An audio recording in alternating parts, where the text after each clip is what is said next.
जिस मन पर शब्दों का आक्रमण हो, वो मन तो निरंतर ही खोज में खोया रहता है। कभी शास्त्रों में, कभी पर्वतों पर, कभी समुद्र के किनारे, तो कभी तीर्थ स्थलों पर, कभी मंदिरों में, कभी वन में। किंतु जो वो खोज रहा होता है वो कभी मिलता नहीं, क्योंकि मन तो अभी भी स्थिर नहीं। वो व्यक्ति जहां भी रहे पुत्र, जहां भी जाए और जहां भी खोजे। तुमने भी सदैव शब्दों पर ध्यान दिया है कार्तिक, भले ही वो मेरे शब्द हो या किसी और की।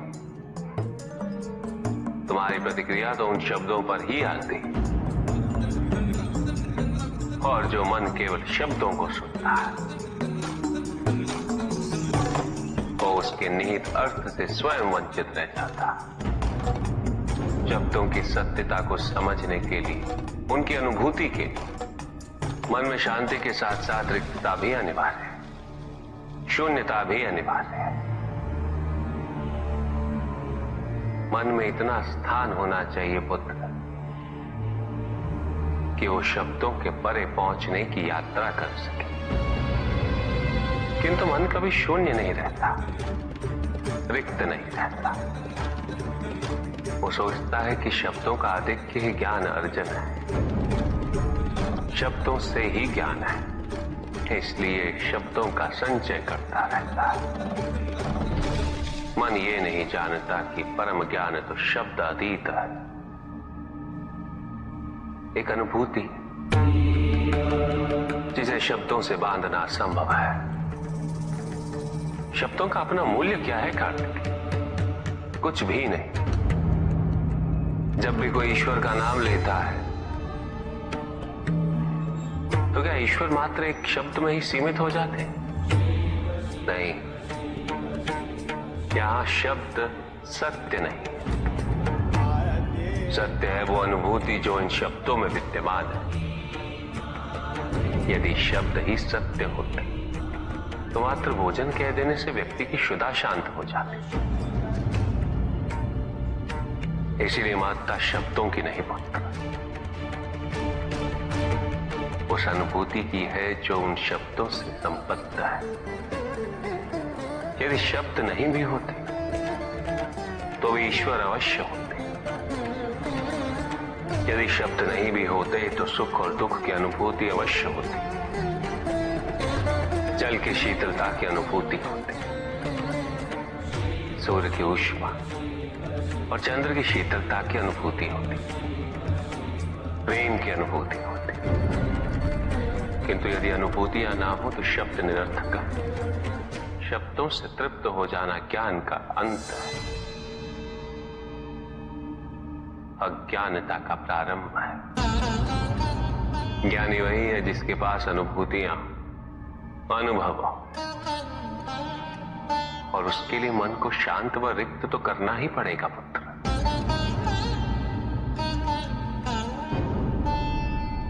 युद्ध किसी व्यक्ति से नहीं गणेश, मानसिकता से होता है। युद्ध में संघर्ष अच्छाई या बुराई का नहीं होता, सभी में अच्छाई है और बुराई भी है पुत्र। युद्ध तो विचारधाराओं का होता है। व्यक्ति अपने पराक्रम पर, अपनी क्षमता पर विश्वास कर युद्ध करता है, और जब उस विश्वास को क्षति पहुंचती तो सब कुछ निरर्थक प्रतीत होने लगता है। किंतु आपसे पराजित होकर भी लोहितांग क्यों नहीं समझ रहा? उसे अपनी स्वतंत्र इच्छा का उपयोग कर उचित मार्ग पर चलने का प्रयास करना चाहिए। व्यक्ति अपने को खो दे समझती है, व्यक्ति अपने को समर्पित कर दे, छोड़ दे अहंकार को, तो भ्रम की इच्छा ही पूर्ण होती है, और अभी भी वही फलित हो रही है।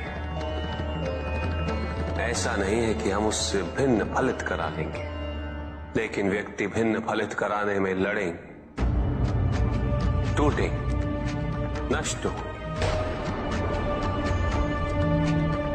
एक नदी में एक बार बाढ़ आ गई पुत्र। दो छोटे से तृण उसमें बह रहे थे और उसमें से एक नदी में तिरछा पड़ गया और वो बाढ़ को रोकने का प्रयास कर रहा था। वो अत्यंत ऊंचे स्वर में कह रहा था कि नदी को आगे नहीं बढ़ने देगा। यद्यपि नदी तो बस बढ़ती ही जा रही थी। वो फिर ऊंचे स्वर में यही कह रहा था कि मैं इसे अवश्य रोकूंगा, यद्यपि रोक नहीं पा रहा था। नदी को तो उसके संघर्ष का कुछ भी पता नहीं चल रहा था, किंतु नदी को उसके होने या ना होने से क्या अंतर। उस कण के लिए तो यह अत्यंत महत्वपूर्ण था। उसका जीवन तो संकट में था। वो तो बस बहे जा रहा था। वो जहां भी पहुंचता, किंतु उससे पहुंचना तो संघर्ष करके ही था। किंतु ये बीच का क्षण, ये बीच का काल दुख, पीड़ा, द्वंद्वता का काल है। वहीं दूसरी ओर जो दूसरा तृण था, उसने अपने को समर्पित कर दिया। वो तो नदी में सीधा पड़ा हुआ था। नदी के प्रवाह के साथ साथ बहता जा रहा था और उसे ऐसा प्रतीत हो रहा था जैसे कि वो नदी को दिशा दे रहा है, उसे प्रवाहित होने में सहायता कर रहा हो। वो तो ये निश्चय कर बैठा था कि नदी को समुद्र तक पहुंचाकर ही रहेगा, किंतु नदी को उसकी उपस्थिति का भी आभास नहीं था। नदी पर उन दोनों के होने या ना होने का कोई प्रभाव नहीं था। नदी तो बस बहे जा रही थी। ब्रह्म की इच्छा को जाना नहीं जा सकता, किंतु ब्रह्म के साथ एक अवश्य हुआ जा सकता, और तब व्यक्ति की अपनी इच्छा तो खो ही जाती है। केवल उसकी इच्छा ही शेष रह जाती है। द्वैतांग को अपनी आगे की यात्रा पूरी करने हेतु अत्यंत महत्वपूर्ण निर्णय अवश्य लेने होंगे। केवल उसके अहंकार को, अपितु उसके आत्मसम्मान को भी क्षति पहुंची। जहां से इस युद्ध का अंत हुआ है, वहीं से लोयतांग के अंतर युद्ध का आरंभ हुआ है। और जो भीतर पराजित होता, उसे हर दिशा में केवल पराजय ही दिखती है।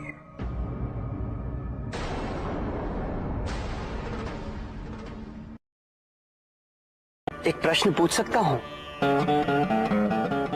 अवश्य ऋषि कश्यप। जहां प्रश्न नहीं वहां जिज्ञासा नहीं, और जहां जिज्ञासा नहीं होती वहां ज्ञान की वृद्धि नहीं हो सकती। निसंकोच होकर पूछिए। प्रभु, आप तो कालोपरी हैं, सर्वज्ञ हैं, त्रिकालदर्शी हैं।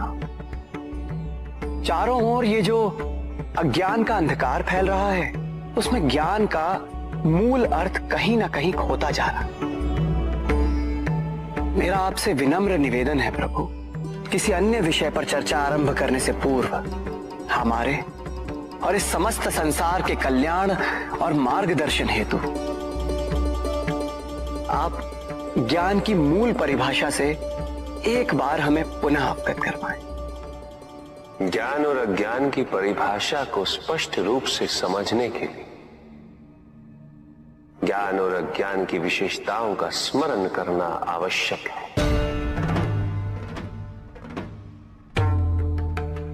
जिसके कारण स्वार्थ, विनाश, क्रूरता, अशांति और भय में वृद्धि हो,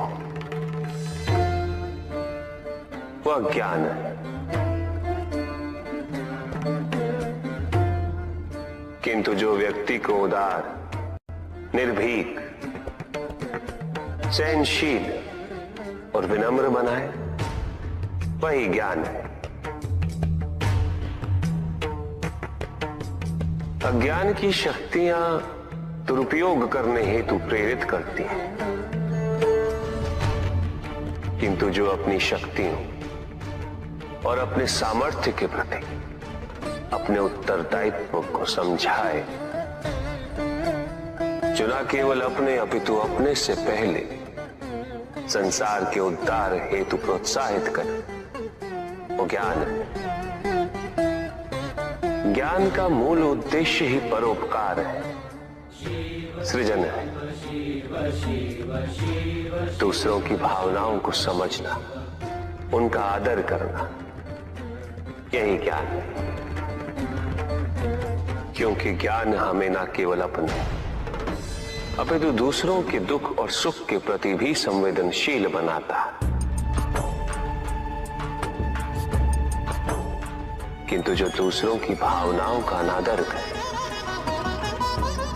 उसे ज्ञान की श्रेणी में कैसे रखा जा सकता है? अज्ञान के कारण व्यक्ति सांसारिकता में बंधता जाता है, मोह माया में उलझता जाता है। अज्ञान परम सत्य से दूर ले जाने का माध्यम है, किंतु ज्ञान व्यक्ति को परम सत्य की ओर ले जाता है। ज्ञान मुक्तिदायक है, मोक्ष का मार्ग है, और इस मुक्तिदायक ज्ञान का सर्वोच्च रूप है आत्मज्ञान, और यही ज्ञान की पूर्णता भी है। सभी के उद्धार के लिए मैं आपसे निवेदन करता हूं, भक्ति का उचित मार्ग बताए हमें, ताकि मेरी भांति दूसरा कोई भूल ना करे। भक्ति मुक्ति का आधार है पुष्पधन, और मुक्ति तो केवल समर्पण से ही संभव होगी। और समर्पण के प्राय भक्ति कब मोह में परिवर्तित हो जाती है,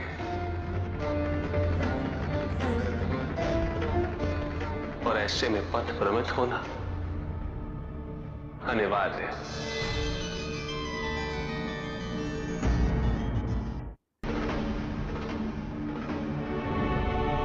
प्रभु, तांडव की परिभाषा क्या है तांडव? उसे आरंभ करने से पूर्व मन में कैसे भाव होने चाहिए? तांडव नृत्य जगत की 5 क्रियाओं का संकलन है।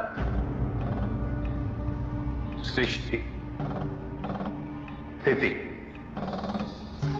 प्रलय, तिरोभाव और अनुग्रह, अग्नि, जल, वायु, पृथ्वी और आकाश। मेरे नृत्याकार शरीर के 5 मुख, इन्हीं 5 भूतों से ब्रह्मांड का निर्माण होता। पृथ्वी से सभी भूतों के शरीर बनते हैं, और उनका पालन जल से होता है, और संपूर्ण भूतों का अंत अग्नि से होता है।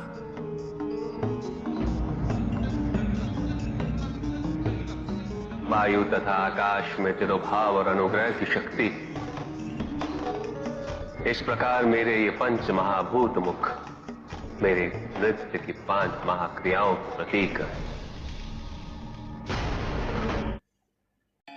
धन आवश्यक है ऋषियत्र, क्योंकि धन मूल आवश्यकताओं को पूरा करने में सहायक होता है। किंतु जब कोई व्यक्ति इच्छाओं को आवश्यकता समझने लगे,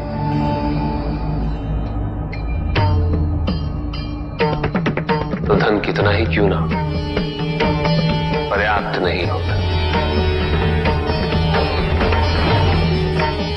क्योंकि इच्छाएं अंतहीन है। इसलिए मनुष्य कभी ना समाप्त होने वाली इच्छाओं की पूर्ति हेतु धन संचय को ही अपने जीवन का लक्ष्य समझ लेता है,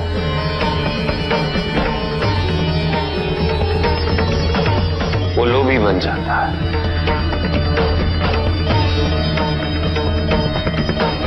वो भूल जाता है कि उसके जीवन का मुख्य लक्ष्य ईश्वर के समीप आना है।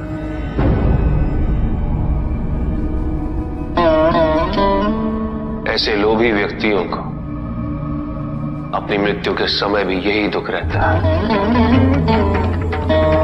कि उन्होंने क्या कुछ नहीं पाया, क्या शेष रह गया। ऐसे समय में वो एक क्षण के लिए भी ईश्वर का स्मरण नहीं करते, अपने जीवन की निरर्थकता और व्यर्थता का बोध नहीं होता। बिल्कुल चाहिए, धन चाहे कितना भी हो ऋषियत्र, मूल आवश्यकताएं तो केवल उतनी ही। तन ढकने के लिए वस्त्र, पेट भरने के लिए आहार और शरण के लिए भवन। इन आवश्यकताओं के पूर्ण होने के पश्चात जो भी है वो इच्छा है। धनी व्यक्ति के पास जो भी अतिरिक्त धन होता है वो उसे दान करना चाहिए, उनके उद्धार के लिए जो अपनी मूल आवश्यकताओं को पूरा नहीं कर सकते।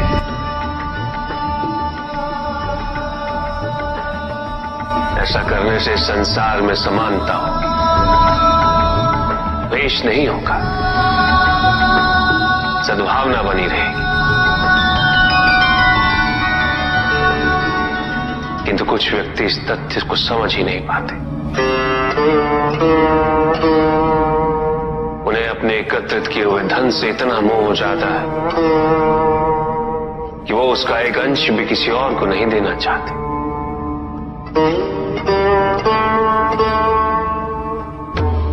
ऐसे व्यक्तियों की सूची में सर्वप्रथम स्थान कुबेर का है।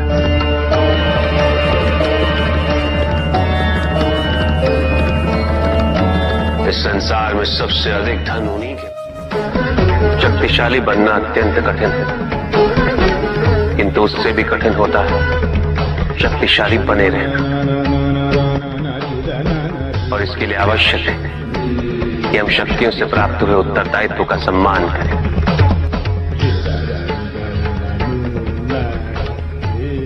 अन्यथा हम स्वयं पर निरंतर खो देते हैं और यह हमारे पतन का कारण बनता है। युद्ध में की गई भूल और उपलब्धियों से कुछ न कुछ सीखना आवश्यक है कार्तिक। बुराई और अच्छाई के मध्य ये युद्ध निरंतर चलता रहेगा। आज एक अध्याय समाप्त हुआ है,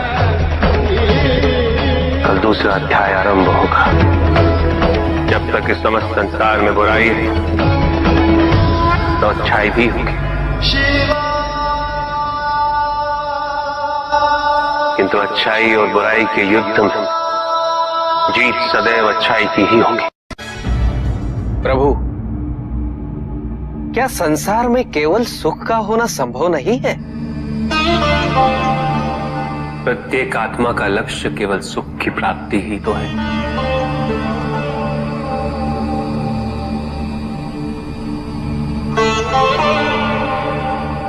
परमानंद की प्राप्ति, किंतु हम सुख नहीं, सुख को प्रदान करने वाली वस्तुओं को एकत्रित करना ही जीवन का उद्देश्य मान लेते हैं। ये समस्त संसार माया है, सब कुछ नश्वर है।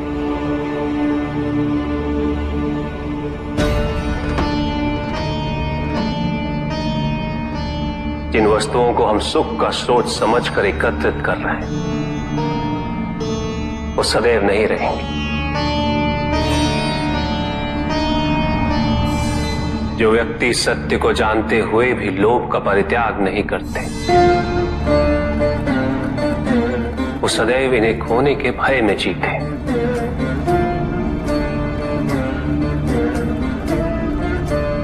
और जो व्यक्ति सत्य को जानते ही नहीं, वो अहंकार में जीते।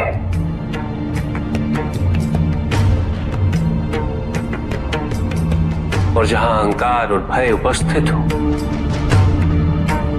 वहां सुख कैसे रह सकता?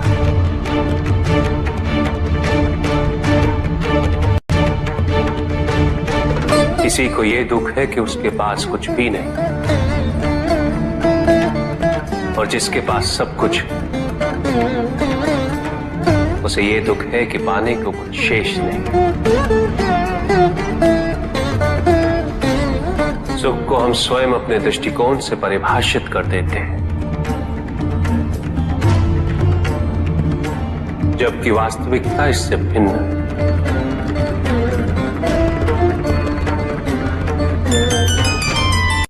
इसलिए आवश्यकता है अनासक्त रहने की। किंतु प्रभु, क्या आसक्ति स्वाभाविक नहीं है? पर दुख का मूल कारण भी तो यही है ऋषि भृगु। आसक्ति हमारे मन की शांति को छीन लेती, उसे भंग कर देती।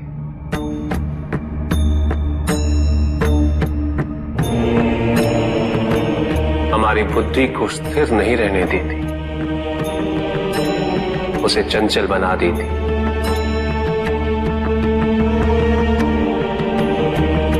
आसक्ति से प्रमाद की उत्पत्ति होती। प्रमाद मद होता है, और मद अहंकार का स्रोत है। और अहंकार पूर्णतः शुभता में परिवर्तित हो जाता है, अर्थात आसक्ति अशुभता की जननी। इसलिए अनावश्यक है। तो प्रभु, आसक्ति को अनासक्ति में कैसे परिवर्तित किया जा सकता है? और हम आसक्ति से कैसे उबर सकते हैं प्रभु? आसक्ति से मुक्त होना ही अनासक्ति है। आसक्तिहीन होने के लिए अपने और पराये का भेद मिटाना अनिवार्य है।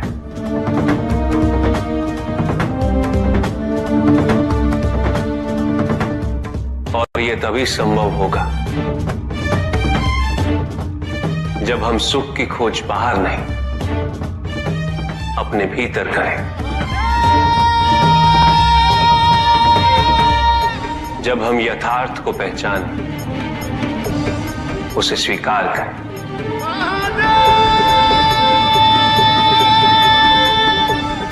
हम अपने सुख को सांसारिक तत्वों से परिभाषित नहीं करें। जब तक हम ऐसा करते रहेंगे, हम बंधते जाएंगे। जब हम स्वयं अपने भीतर झांकना आरंभ करेंगे, हमारी मुक्ति का मार्ग स्वतः प्रशस्त होता जाएगा। महादेव, आपने हमें दुख का कारण तो बता दिया। प्रभु, ये विवाह मुझे स्वीकार्य नहीं है प्रभु। मैं मेरे जीवन का प्रत्येक क्षण आपकी सेवा में समर्पित करना चाहता हूं। मैं नहीं चाहता हूं कि मेरा कोई भी संबंध मेरे भक्ति को विभाजित या बाधित करने का कारण बने। नंदी, विवाह तुम्हें मेरी भक्ति के लिए अयोग्य कैसे बना देगा? उसमें बाधा कैसे उत्पन्न कर देगा? माता, आपके और प्रभु के बीच में इतनी चुनौतीपूर्ण स्थितियां उत्पन्न हुई, फिर भी आप दोनों स्थिर रहे। किंतु मेरे लिए यह संभव नहीं है माता, क्योंकि मैं अपने दायित्व के मार्ग में कोई भी विकर्षण सहन ही नहीं कर सकता। नंदी, मेरे एक प्रश्न का उत्तर दोगे? पहले तो तुम केवल मेरे प्रति ही समर्पित थे, किंतु अब अब तुम मेरे साथ साथ पार्वती की भी आराधना करते हो।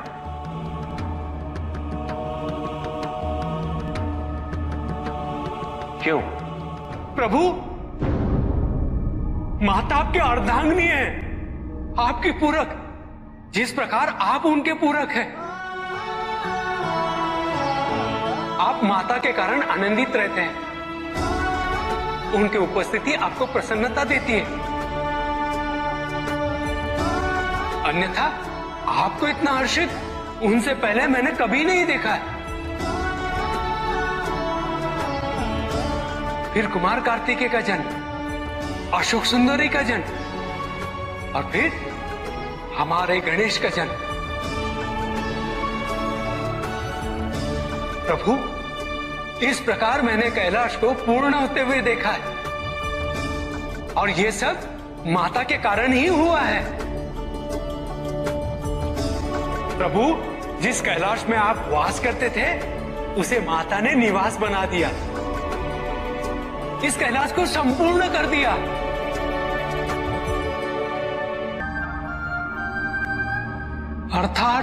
अर्थात व्यक्ति की पूर्णता हेतु विवाह आवश्यक है नंदी।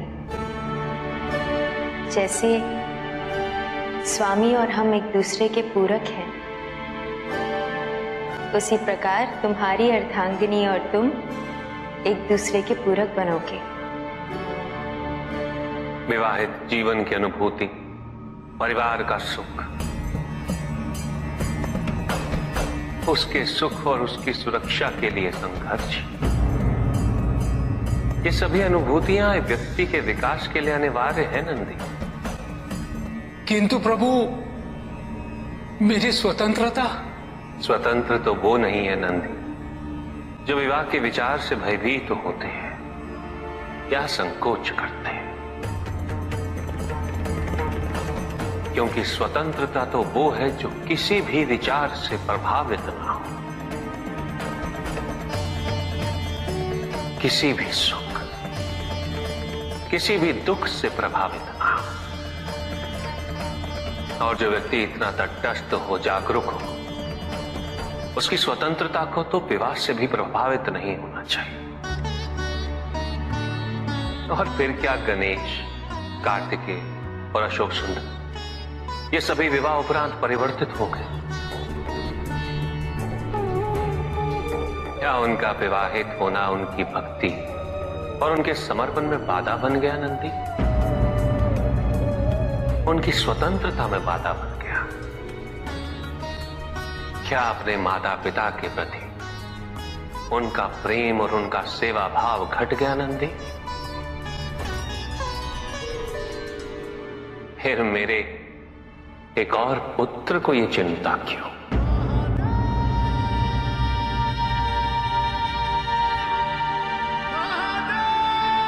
ये भय क्यों नंदी? अग्नि जलाती है, जल बुझाता है। दोनों के कार्य क्षेत्र पूर्व परिभाषित और भिन्न है। दोनों एक दूसरे को प्रतिस्थापित नहीं कर सकते। इसी प्रकार इस समस्त संसार में सभी की भूमिका पूर्व परिभाषित। संसार की यही विविधता इसकी विशेषता भी है।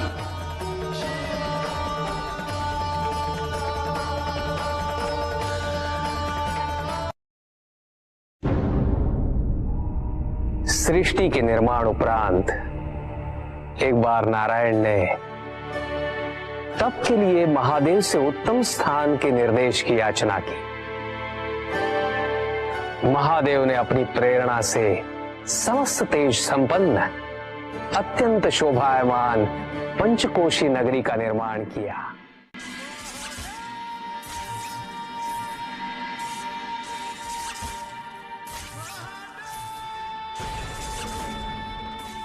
वहां उपस्थित होकर नारायण ने बहुत काल तक तपस्या की।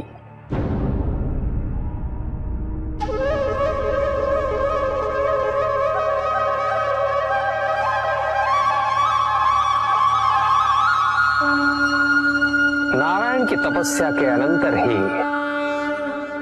उस क्षेत्र में महादेव की कृपा से अनेक नदी नद सरिताएं उत्पन्न हुई।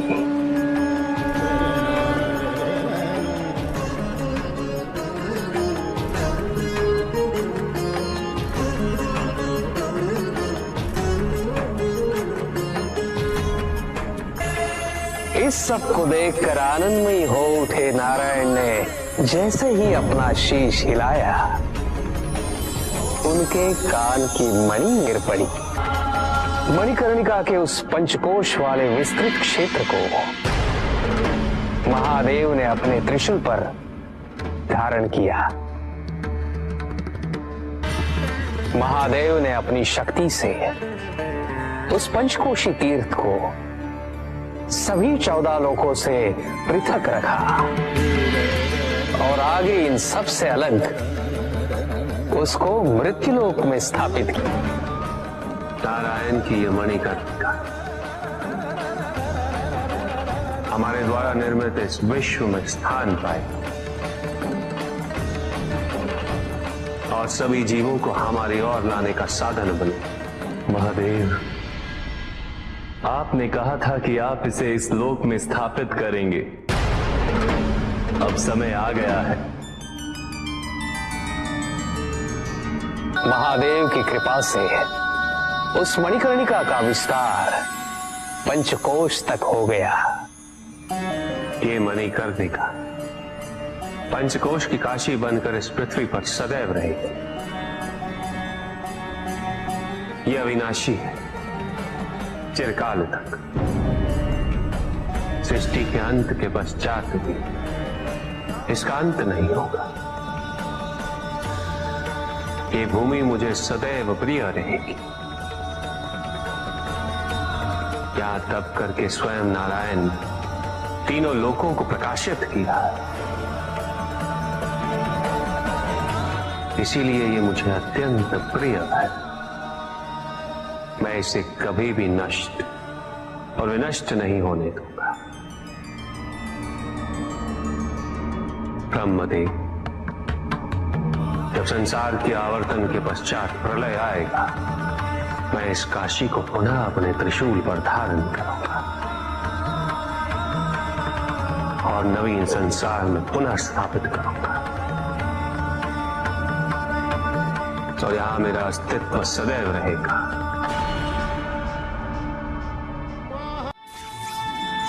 महादेव ने उस क्षेत्र से अपने आत्मिक योग को ध्यान में रखते हुए अपने ज्योतिर्लिंग को वहां स्थापित किया, जो इस क्षेत्र से कदापि पृथक नहीं हो सकता। विश्व की स्थापना तो हुई, किंतु इस ज्योतिर्लिंग को आपने उस स्थान पर स्थापित किया है जिसकी ऊर्जाएं विश्व से परे। इस ज्योतिर्लिंग को विश्वेश्वर ज्योतिर्लिंग के नाम से जाना जाएगा।